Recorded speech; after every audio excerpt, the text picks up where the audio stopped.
All right, so I don't know, it could be just maybe Fran is, me and Fran, we're a little bit losing our memory a little bit because, she's 45 and I'm 39. So I remember the incident a little bit differently. I was totally slinging coffee. Welcome to Tim Hortons. Can I take your order? And then I was just done. I left there and I went over to the Friendship Center. I did my resume and I thought I should head over to Northwest. I'll see what kind of leads I can find. Pulled up behind a vehicle. I'm texting. Well, my source was sitting in the vehicle in front of me, so I went over to talk to her. And she says, well, why don't you go to school? I had all kinds of reasons. I'm too old. This program started already. I'm too late. Well, the thing about foxes, they're pretty sly.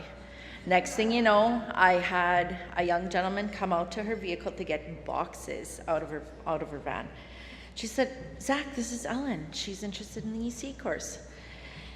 Well, I must have looked like a deer in headlights because he asked me, he said, oh, did you want to come take a test now? And then he said, no, maybe we'll just wait till Monday. I said, okay, I'll be there Monday. My niece had actually started that course on that Monday, and I didn't want to steal her thunder. I was worried about going, so I went to see her right away, and she said, do it. We got this. She's working at the same place I am, I might add.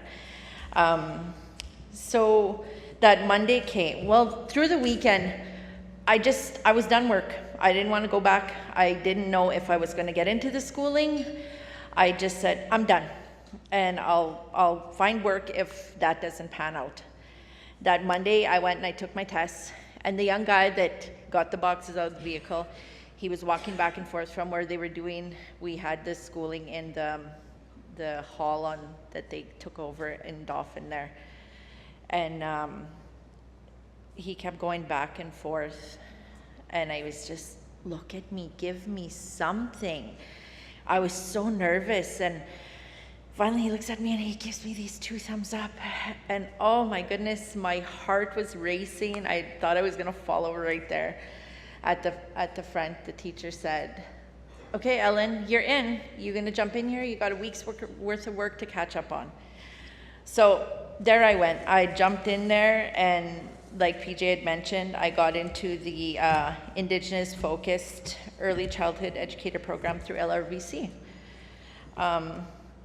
I'd always been interested in early childhood. I just never realized that I had been doing it.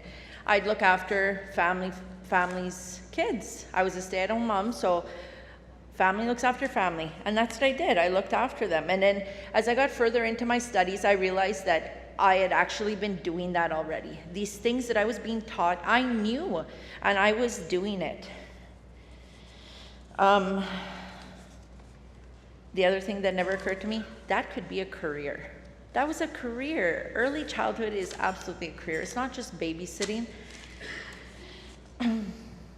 I had the opportunity to be at the groundbreaking ceremony and of like MCHIP Children's Place.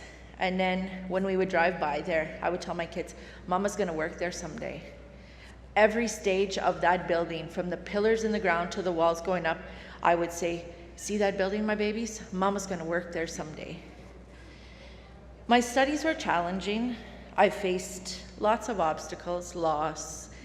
My oldest was diagnosed with cancer, COVID lockdown. I experienced something I'd never done before, online learning. But through that all, I had those little eyes on me. And I had to show my babies the importance of education and that you're never too old to learn. I got to do my 3rd and my 4th practicum at MCP.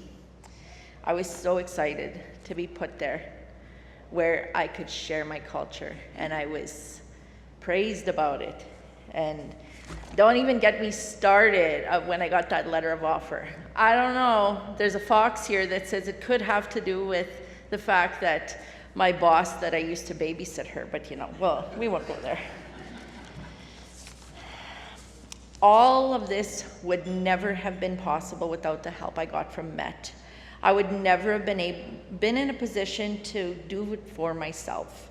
From the guidance to the financial, they had my back. And I graduated with honors in May of 2022. Thank you. This journey has been wild. I just want to say thank you to some people.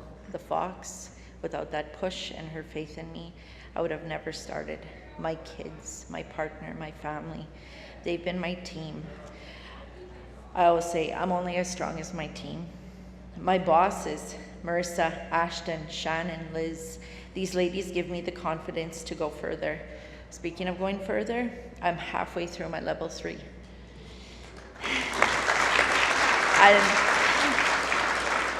And once again, MET for helping me with another amazing opportunity. With resources like MET, I'm hopeful for the future of my babies. We won't just give them a fish so they can eat for the day. We will teach them to fish so they can eat for a lifetime. Miigwech.